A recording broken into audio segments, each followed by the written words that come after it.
o adestramento do imaginário. Sem isto, nada se pode fazer. Nada, nada, nada, nada. E o meio essencial para o adestramento do imaginário é precisamente a longa e constante convivência com a literatura de ficção universal. Poesia, romance, epopeia, etc., teatro, etc., etc. Incluindo aí também, evidentemente, o cinema. Isto aí nos serve para nós aprendermos a nos identificar com pessoas que são diferentes de nós, mas que sempre têm algum ponto de contato. Não existe o totalmente heterogêneo aí, né? Quer dizer, se nós conseguimos nos colocar na posição, sei lá, de Hamlet ou de Antígona ou de Ulisses, isso aí significa que eles têm algo em comum conosco, por mais diferentes que sejam sob inúmeros aspectos, né? Culturais, históricos, etc., etc. É somente a longa prática da literatura de ficção que nos habilita a criar esses personagens imaginários, tá certo? Nós não estamos criando, na verdade, também não estamos copiando. Ler literatura de ficção é como se fosse um sonho acordado dirigido, quer dizer, você recebe uma pauta de uma série de atividades imaginárias que você vai desenvolver, tá certo? Então, é o seu imaginário que vai produzir tudo isso, mas vai produzir de acordo com indicações que foram dadas, né, pelo autor da narrativa. À medida que se desenvolve a narrativa, você vai dirigindo, por assim dizer, o seu sonho para esta ou aquela direção. E você vai incorporando novas possibilidades, novos dramas, novos conflitos, novas tensões, etc., etc. Então, isso aí é claro que também te ajuda na vida cotidiana, na sua convivência direta com as pessoas. É importante você ser capaz de imaginar o que elas estão passando. Isso é muito importante. É somente a imaginação que nos permite compreender o próximo. Tá certo? Porque o negócio de amar ao próximo como a ti mesmo, tá certo? É muito fácil você falar, mas mas aquela pergunta do Gurdjieff, né, como é que nós podemos amar os nossos inimigos se nós não amamos nem os nossos amigos? Né? Então, é a pergunta cínica, mas é muito, muito pertinente. Tá certo? No que consiste este amar o próximo? Né?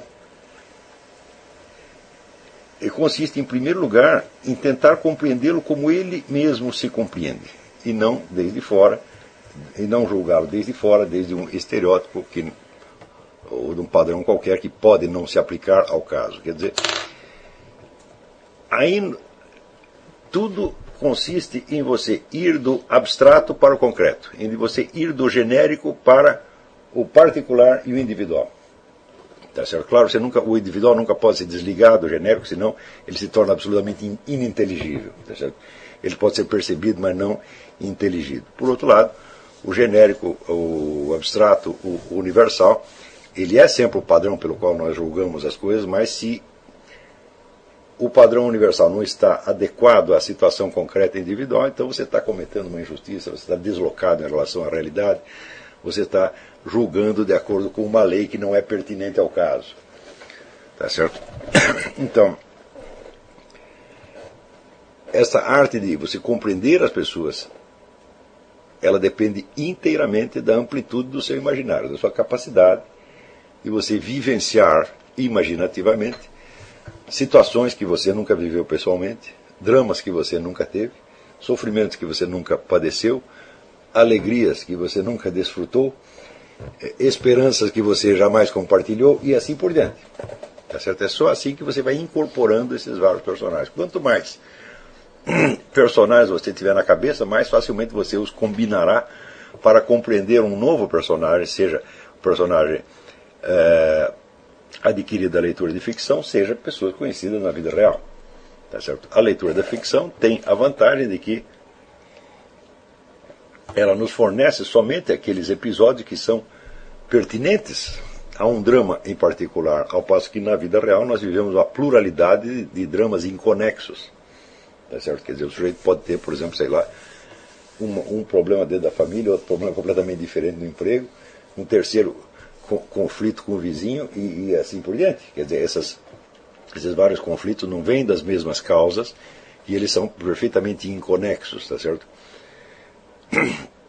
E como eles se acumulam, tem, vamos dizer, conflitos que vêm do passado, aqueles que já estão consolidados, por assim dizer, dentro de você, e aqueles que são que lhe vêm de uma situação nova. Nós frequentemente confundimos uns com os outros, quer dizer, nós tendemos sempre a interpretar a situação nova à luz das situações já vividas, quando às vezes isso não é inteiramente adequado.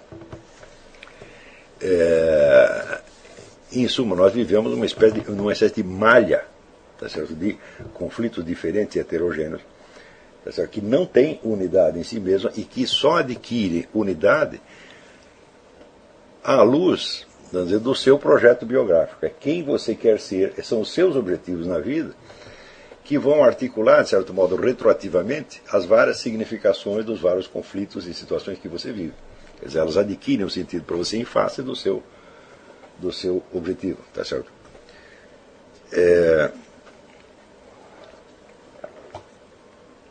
Na literatura de ficção, é absolutamente impossível você reproduzir toda a densidade da trama desses conflitos simultâneos. Então, o que faz o ficcionista? Ele seleciona um ou dois conflitos mais ou menos articulados e os coloca ali.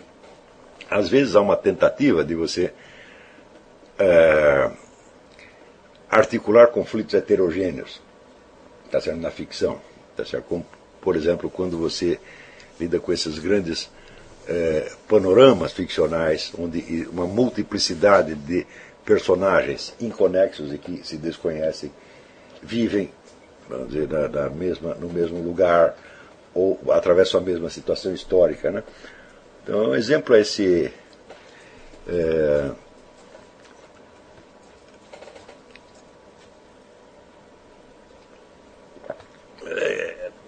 o livro do Marx Rebelo, né, que chama O Espelho Partido, que é uma obra que ele não terminou. É uma obra magistral, da qual ele pretendia fazer 7 volumes, só escreveu 3 porque morreu. Mas ali você vê, são vários personagens diferentes, cujas vidas vão se entrecruzando. É a maneira que o ficcionista tem de representar, de algum modo, a densidade dos conflitos heterogêneos dentro de cuja malha nós vivemos. Mas, em geral, não é isso que acontece. Em geral, se destacam um ou dois conflitos que são ligados, né, e que são representados de maneira intensificada, de modo que eles adquirem uma nitidez que na vida real eles não teriam. Tá certo? Para você compreender um drama, por exemplo, o drama de Hamlet, né? Quer dizer, que é o drama de você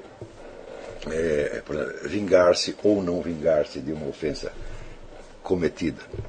Frequentemente nós vivemos esta situação, tá certo? Mas nós a vivemos misturada com 1000 outras situações. Quer dizer, nós não somos capazes de pensar no mesmo conflito 24 horas por dia. Por quê? Porque nós temos outros, tá certo?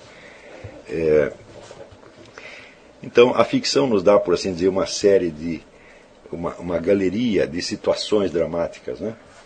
Não vamos chamá-las de conflito, porque nem sempre a natureza da coisa é conflituosa, mas são situações dramáticas que na vida real aparecem, às vezes, tão entremescladas que você não consegue separar e descrever uma em particular. Aliás, esse é um dos grandes problemas da humanidade, né? Quer dizer, os seus problemas vêm todos juntos e você não consegue examinar um por um, não é isso? É que nem aquela velhinha que uma vez chegou lá no Michel Weber, nosso professor de artes marciais, ela foi lá para fazer massagem, e ele disse assim, diga onde e quando dói. Ela disse, dói tudo sempre.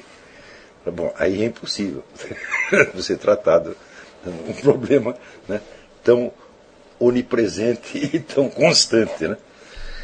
Então, em geral, as pessoas ficam desesperadas porque dói tudo sempre. Quer dizer, elas sentem todos os conflitos ao mesmo tempo e não conseguem discernir um por um, portanto não conseguem dar uma forma inteligível, né, ao seu sofrimento. Então, do mesmo modo que através da literatura de ficção nós aprendemos a incorporar esses vários personagens, essas várias situações, e aprimoramos a nossa capacidade de nos identificar com o próximo e de compreendê-lo como se fosse nós mesmos, ou dito de outro modo, de tornar uma pessoa que era diferente, torná-la efetivamente um próximo, né? Do mesmo modo, esta habilidade nos servirá muito quando nós saímos da esfera dos dramas concretos, reais vividos, para os dramas cognitivos, para os dramas intelectuais, para as grandes dificuldades cognitivas da humanidade, tá certo? Que foram, vamos dizer, enfrentadas por diferentes filósofos em diferentes circunstâncias, tá certo? Com diferentes desempenhos em cada caso. E nós temos que aprender a incorporar esses dramas intelectuais vividos por eles, tá certo? Como se eles fossem personagens do nosso mundo imaginário, do nosso teatrinho mental. É só assim que você vai compreendê-los. Quer dizer, você não vai se identificar com eles no sentido de ser eles. Você vai se identificar como você se identifica com o personagem de teatro. Quer dizer, você não vai se identificar tanto com o sujeito ao ponto de você, né, acreditar que você tem o mesmo problema dele. Por exemplo, o sujeito assiste Otelo, chega em casa e mata a mulher. Você tá entendendo? Não é possível isso, né? Então, quer dizer, não é porque o Otelo, né, está sendo, né, chifrado que você também está. Graças a Deus isso não acontece com a maior parte das pessoas, se bem que às vezes aconteça, né? Mas, quer dizer, você vivencia durante 2 horas ali no teatro aquele drama que não está acontecendo para você, mas poderia acontecer, sempre lembrando a definição de Aristóteles, que a ficção não nos mostra o que aconteceu, mas o que poderia acontecer ou poderia ter acontecido. Então você vivencia aquilo não como uma realidade, mas como uma possibilidade real, concreta, à qual você está aberto como todos os seres humanos. Do mesmo modo, as dificuldades, as dúvidas, né? A luta contra a opacidade do fenômeno, tentar a penetração, né, numa fenomenalidade opaca, para você conseguir pegar algo de inteligível ali. Esse é o drama do conhecimento que foi vivenciado por todos os filósofos ao longo do tempo. Não é um drama sangrento, como aqueles que vivem na geral, mas às vezes são dramas muito mais importantes e muito mais decisivos para o destino humano em geral do que, digamos, o problema, né, do ciúme, né, ou o problema da inveja, ali no caso do Raskolnikov, em Crime e Castigo, por exemplo. Ele acha que ele eu sou um sujeito tão inteligente, eu sou um gênio, por que eu não tenho dinheiro, por que essa, né, velhinha inútil tem o dinheiro do qual eu preciso? Todo mundo já teve algum problema parecido com Hamlet, ou com Otelo, ou com Raskolnikov. Direto ou indiretamente, todo mundo já viveu isso. Do mesmo modo, todos os dramas do conhecimento vivenciados pelos filósofos ao longo dos tempos, não que você os tenha vivenciado, mas eles são possibilidades reais e possibilidades permanentes que podem voltar a qualquer momento. Voltam, evidentemente, dentro de uma outra circunstância, dentro de uma outra situação histórica, dentro de outro contexto cultural, mas estruturalmente pode permanecer os mesmos. Então, note bem, quando você lê livros de filosofia, você nunca deve lê-los em primeira instância como teses com as quais você vai concordar ou discordar. Não, em primeiro lugar você tem que entender que aquilo é uma experiência cognitiva, uma experiência intelectual humana, que foi vivenciada, tá certo, por pessoas reais, numa outra circunstância, e que você está tentando revivenciar. Você pode até depois achar uma solução diferente, mas se você não se imbuiu do problema, se você não se deixou, por assim dizer, embeber do problema, né? Se você não se identificou com o problema, você nem vai entender do que o sujeito está falando.